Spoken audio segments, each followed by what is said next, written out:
You try anything, you're dead.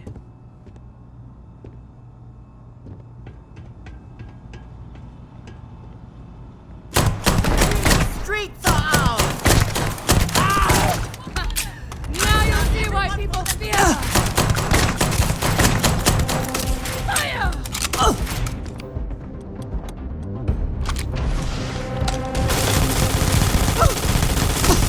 Oh, got me in the head! What's up, YouTube? It's your boy NextGenNeros back with another video. Today we got to talk about Starfield and why I still consider it my personal game of the generation and still my favorite game to drop so far in this console generation. So last year when Starfield dropped, I reviewed it and I called it my game of the generation. I absolutely loved it. I had little to no complaints. And to give a little background, man, Bethesda has always been near and dear to my heart. Skyrim is what really turned me into the gamer that I am today. That's what introduced me to RPGs as a whole.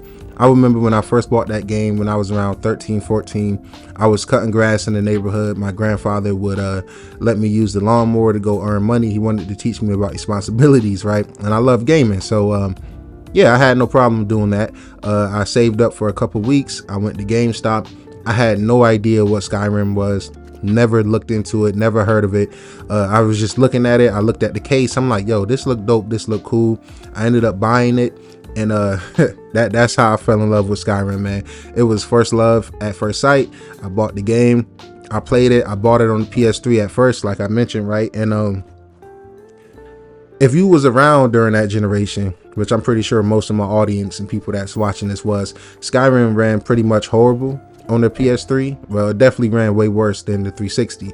And even back then, I was a little Digital Foundry tech head before I even knew what a Digital Foundry was, right? So I would look up the frame comparisons between PS3 and Xbox 360 games and stuff like that. But long story short, I ended up buying it on the 360 as well. So I own Skyrim on the PS3 and the 360, ended up buying it on the PS4 and the Xbox One, and then ended up buying again when they got their free update. I got the anniversary edition on the Series X. So yeah, Skyrim is near and dear to my heart. Bethesda is near and dear to my heart. I know that Bethesda Game Studios didn't make New Vegas, but the Fallout IP still belongs to them, and I absolutely love Fallout New Vegas as well. To this day, it remains my favorite Fallout game. I recently beat Fallout 4. Let me know if y'all would like a review and critique of that game. Absolutely love that as well with the next gen patch, right? So all that being said, I absolutely love Bethesda. By far some of my favorite game developers ever, period, right? So when Starfield dropped, I was extremely happy about it. This is the first new world that Todd Howard and the team has crafted, something they built from the ground up. And I honestly think that's the most impressive thing about this game, right? For it to be a new world, it really feels like this game has existed alongside the Elder Scrolls franchise and alongside the Fallout franchise. And sometimes I have to remind myself, like, this is totally a new experience, right? Crafted from the ground up, built from the ground up, new, fresh lore, fresh ideas, fresh universe, all of that. And I think that's an absolutely beautiful thing that Todd Howard and them nailed, you know, to create a new IP, but to have the game feel like it's been around for a very long time.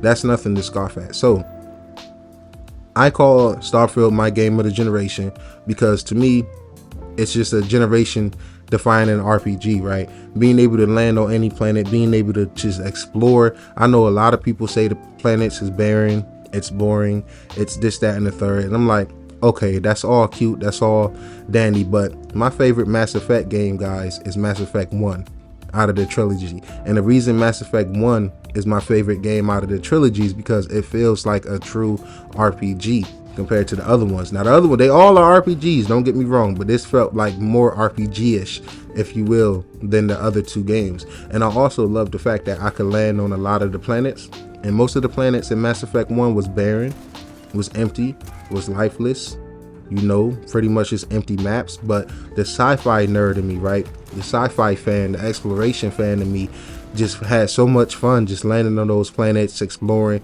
and just seeing different planets that's different from Earth, what I'm accustomed to in real life, right? Even when you look around our own galaxy, right, most of the planets in our galaxy is empty. Mars, Venus, like a lot of these planets you can't even land on. You can't, all of them you really can't land on, right? So for people to complain about that, I'm like, well, that's pretty accurate and pretty realistic if we're being honest.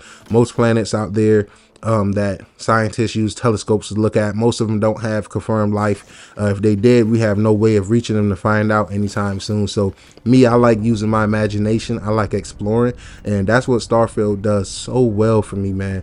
Just that feel of exploration. So I beat the game and I started a new character, which I just hit level 50 on before making this video, and it's a room background, straight exploration build. I probably spent about 60-70 hours just on exploring and fully surveying every planet I can come across, man. For some people, I can definitely see where that gets boring, but for me, it itches that scratch that I've been missing since Mass Effect 1 that no other game has given me. I know people bring up No Man's Sky, but come on, man. let's be fucking for real. Like, let's be serious, man. Like, let's be adults here, right? Starfield is a whole different league, right, compared to that game, especially as far as the RPG and role-playing aspect. So what really ticks me off about, you know, the media and, you know, the Xbox tax, which is very real, and I get Starfield isn't for everyone, but like I said to start the video, one of my favorite games of all time is Skyrim. That's for the freedom of choice, the exploration, the characters you meet, the side quests, the companions, all of that, right? In my opinion, Starfield does all of that, and some of those things are even improved upon, right? The factions in this game, in my opinion, is awesome. The Vanguard storyline is better than a lot of main quest lines in a lot of video games to date. You know, it got the sci-fi horror aspect to it, the mystery, the intrigue. Like, you just want to keep going, you want to keep finding out. You know, you got the reunion quest line where, you know, you're an operator and you working for a grimy company and you can choose the future of that company, right? To me, that's beautiful. You know, you got your typical cowboy type ranger quest line. I feel like that's really dope. That's very good. You know what I'm saying? Then if you just want to be an evil pirate, you can side with the Crimson Fleet. It's like, so you got 4 really dope sub quest line and factions that you can side with that has good characters, good depth, good storytelling, good pacing throughout those quest lines as well. And personally, the main quest line in Starfield, the main story, in my opinion, is better than any main story in the Bethesda game to date. That's just me. I know a lot of people might not agree with that, right? But in my opinion, like, I can't really remember the main story of Skyrim. That's not why I fell in love with Skyrim. You know, the Greybeards and all of that, I barely even went and talked to them guys on that mountain. I was over here being with the Thieves Guild, bringing that back to its glory, being a really dope assassin with the Dark Brotherhood, or even going to the College of Winterhold or the Bard's College or even the Companions. It's so many memorable things in Skyrim. Now, I will say I would like more you know, factions and stuff to side with, and I will also like some evil companions to have that won't judge me for shooting up, you know, innocent ships and stuff like that. But speaking of companions, I absolutely love everybody that you do have. I guess you can have Vasco because he doesn't judge, you know, shout out to the homie Vasco, man. But I absolutely loved every character in this game. Getting to know Sarah, she was way deeper than I originally thought. Getting to know Andreja, whether it's Sam, Barrett, or just even chilling with Vasco, I think that's very dope. And like I said, the thing is, even though it has less factions and quests and stuff like that than Skyrim is already a universe that exists, right? Skyrim is the 5th main game of the Elder Scrolls series, so they have plenty of lore to work with. They have plenty of history to work with, if you will. Skyrim, and I think it don't get enough credit for this, it's a fresh RPG. It's a fresh story. This universe is new. So I believe that Bethesda deserves some slack and some respect for what they have accomplished here. And I just feel like people should really appreciate and respect Todd Howard for the genius and, you know, mastermind that he is. I, for one, is extremely grateful, and he has definitely shaped the gamer that I am today. And the reason I'm making this video is because I'm very passionate about Bethesda games, man. So I absolutely love that. Now, I also want to talk about the technical side of things. To me, Starfield is one of the best looking games to drop this generation.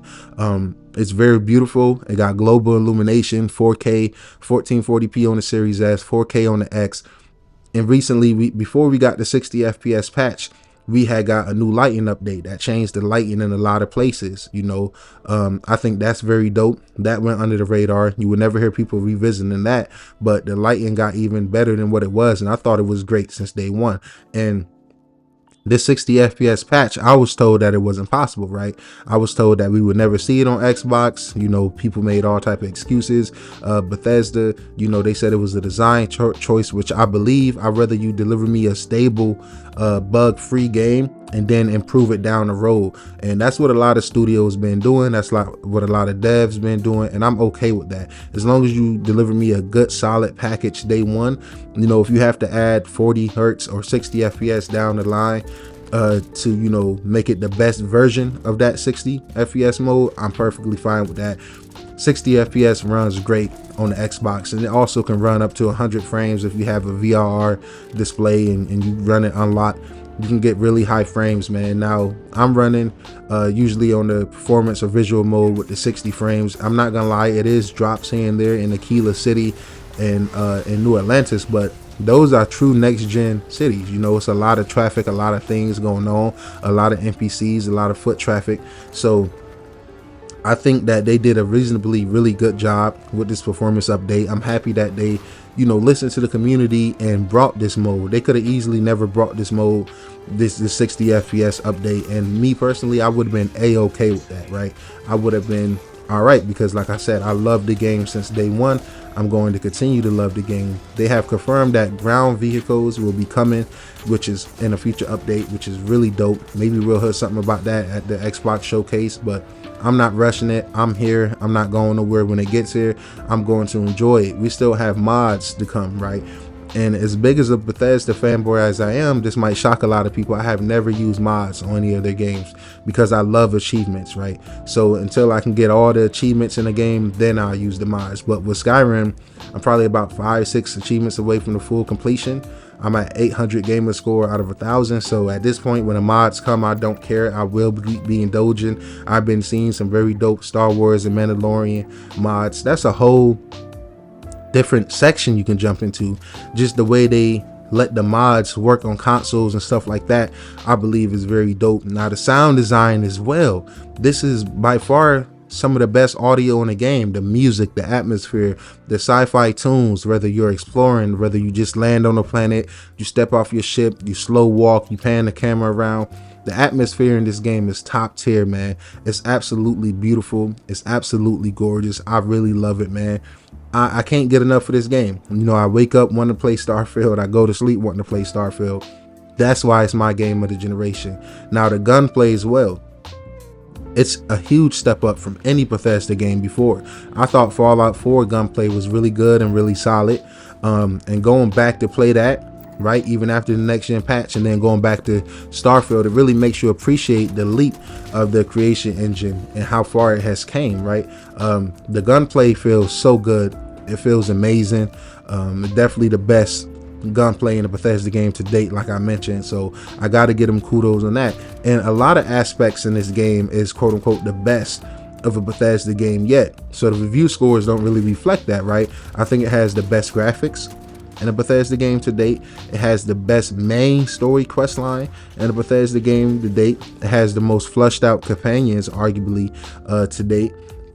Like, I mean, it just improves on a lot of other Bethesda games that I love a lot. I love Skyrim, and I honestly think Starfield improves on Skyrim almost in every way. In certain aspects you might consider it a step back, as far as not having as many factions and stuff like that. It's a lot of factions you can join and a lot of guilds you can join in Skyrim. But like I said, Skyrim is a part of a universe that has existed for decades, right? Like I said, Starfield is new. Starfield is fresh. I can't get enough of this game, man. Like I said, I've been on my Explorers build lately.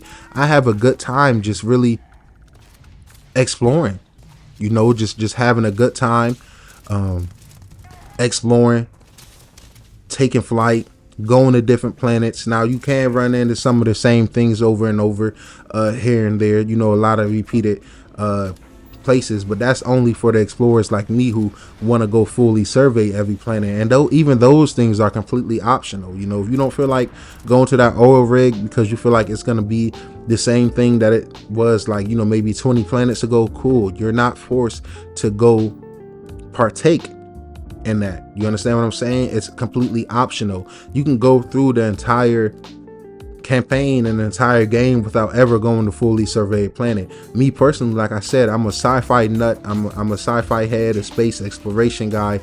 You know, as I mentioned about why I love the Mass Effect 1 game so much. So to me, it was very fun doing this. It was very therapeutic, you know, just fully surveying things. It's just, you know, and with the new updates, right, I'll put my accessibility options on the screen, right, how I'm playing, but you can tune the game to how you want to play now. You know, if you want your vendors to have more credit, if you want your weight to be increased, you can do that at the cost of losing XP, but you can offset that by making certain aspects harder. You know, maybe making your mag hits heal slower, right? Making the environments more deadly. You can really make this like a true space simulator, to the fact where you can only be off of your shit for maybe 5-10 minutes before you get frostbitten, or you get poisoned, or you get start heating, getting burnt.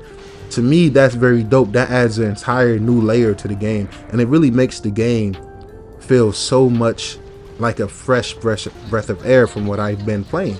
It feels pretty much like a new game, right, guys? After changing these settings, I put easily another few dozen hours into the game, right? And it all went by in a blink of an eye.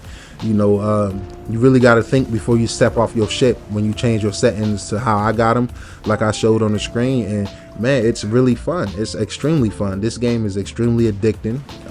You know, shout out to some of the people that I fool with in the Starfield community. My guy Jay Duke, he's always posting great content, great screenshots, great videos, you know, great vlogs, like all type of good stuff Starfield related. So make sure you shoot him a follow. I'll throw his at up on the screen right now in the background. But yeah, man, Starfield is still my game of the generation, and it has yet to be dethroned. The closest thing that has came to it, truthfully, to dethroning it from being my game of the generation, is Hellblade 2 and Dragon's Dogma 2. Those are two generational defining games as well, in my humble opinion. But I'm pretty sure Grand Theft Auto 6 will dethrone that, and if we do end up getting Elder Scrolls 6 sometime this generation, that will dethrone it as well. But I just wanted to say thank you to Todd Howard, thank you to the entire Bethesda Game Studios for crafting a beautiful world, for listening to the community, for giving consistent updates, for giving, you know, a confirmation of a roadmap of vehicles coming. You know, we got the Shattered Space DLC, which will dive into the Varun story a little more. That's another thing I was kind of disappointed about. The Varun background and that religion as a whole, you know, praising the Great Serpent and everything like that. To me, that's one of the most interesting factions in the game, and it's also the most mysterious faction in the game. So the fact that we're about to have a whole DLC dedicated to those people and that faction and clan is going to be very interesting, and I'm extremely excited for it. Now, I know Starfield is not perfect, guys. We have to talk about some of the flaws. You know, I honestly do wish that, you know, we had more like just straight up evil companions, right? People who won't judge you for doing certain things that you do. But, you know, we might get that in the DLC, which would be awesome. You know, the loading times, I see a lot of people complain about it, but like I said, to me, it's not a big deal because the loading is so quick on the Xbox Series X, and that's just utilizing that velocity tech, right? So, you know, it's always a matter of 3-4 seconds, 5-6 seconds at the most, you know. So I mean, like I said, I'm an Xbox original 360, PS3, PS2 gamer. Loading screens has been around my whole life, and they are the shortest they have ever been. So you definitely won't hear me complaining and bitching and moaning about that too much. I think a lot of people was just rooting for this game to fail, as you see with a lot of Xbox games. The Xbox tax is a very real thing. Stay tuned for my angry rant coming real soon about why I'm not leaving Xbox, why I'm not abandoning the Xbox, right? But I say all that to say that I think Starfield is a step up in every way from every game they put out, from the main games, from Skyrim, the recent Elder Scrolls, and from Fallout 4. I think it steps up in the storytelling, in the graphics, in the feel of the game, the look of the game, the pacing of the game. So yeah, Starfield is definitely my game of the generation, man, and I'm extremely excited for future DLCs. If you're listening to this on a Game Pass Daily channel, make sure you like, make sure you hit that subscribe button. Make sure you tune into our podcast every Saturday at 7 p.m. The Aim Down Sights podcast with the legendary Red Dead Panda and my good brother and friend Rhetri. Now, if you listen to this on my main YouTube channel, my personal channel, NextGenNeros, make sure you hit that like button. Make sure you subscribe. We're slowly creeping up on, you guessed it, 1,000 subscribers, man. It's a beautiful thing to see. It's been a long journey. It's been about 4 years since I made this YouTube channel. So this review is pretty much just me chatting with the community, right? It's just kind of like a freestyle. I didn't want to write a script or anything. I kind of just wanted to conversate with people, to let people know why Starfield means so much to me. It's definitely one of, if not my favorite game of all time. It's beautiful, it runs great, it has an amazing story, an amazing atmosphere. I know this video will probably get some hate, probably get some dislikes, probably get a lot of ignorant people in the comments, but if you made it this far and you enjoyed Starfield and you enjoyed this video, make sure you drop a like, make sure you subscribe. It's been your boy NextGenNeros. I'll catch you guys in the next one. And yo, feel free to let me know why you agree or disagree in the comments. If you want to join my gaming Discord, where we link up and we play games like X Defiant, Halo Infinite, you know, we can race in Forza, Mortal Kombat 1, whatever you want to do. Even if you just want to come in and chat with your boy, let me know. I'll be putting the link to that in the description. Make sure you join, make sure you introduce yourself, let me know where you came from. It's been your boy NextGenNeros. Love, peace, life. I'll catch you guys in the next one.